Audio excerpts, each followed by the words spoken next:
ating Idol Kids judges. Let's start with you, Angelique. Kasama po yan sa kanta. Ibig sabihin masaya ka? Parang gano'n. Ano po, tinatawanan mo po yung banal na tao, nagbabanal-banalan po. Alam niya yung meaning ng kanta ng homework. Pero Alexa, grabe yung performance mo ngayon. Lahat ng nandito sa studio talagang natuwa at bumilib sa husay mo ngayong gabi. At I'm sure lahat ng homeworks na binigay namin sa'yo from last time, kita-kita namin na tinrabaho mo. Kaya ganyan ang performance mo. Congratulations. Yung performance ang binigay mo concert feels. Tama po ba, Sir Gary? It was a concert feel. It was powerful. It was effective. Amazing. Ang dami-dami pwedeng sabihin. But I think the best part is kung ano yung naging reaction ng lahat na nandito ngayon. Thank you po. And that is the most important thing to do, Alexa. Yes. When you perform, Tama. it's from here and it's supposed to land dito rin sa mga puso ng mga nanonood. Mukhang yan ang nangyari, Seth. Thank you Yan ang po. nangyari ngayong gabi. Maraming salamat sa ating judges at sa ating fifth judge. To the audience, kung na-convince din kayo sa performance na ginawa ni Alexa, you know what to do. You have to vote right now.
This meal's to die for.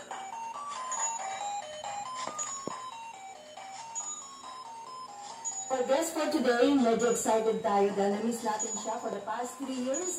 First kapihan niya mula na magbalik sa Senado under 20 at Congress. He's now the new Senate President pro tempore, the new Blue Ribbon Committee Chairman, and known for closely scrutinizing the annual budget. Siya ang tagapagbantay na ating pambansang budget. Let us all welcome Senate President pro tempore Panfilo P. Lacson. Hi sir, good morning. Good morning, Senate. Good morning, Mare. Good morning sa inyo lahat. Good to be back and see old and new faces. Marami ng bago sir. Marami rin medyo old. Ayan sir, yung mga organ doon. Sir, do you have any opening statement? Wala na. Okay. Sir, as the new chairman of the Senate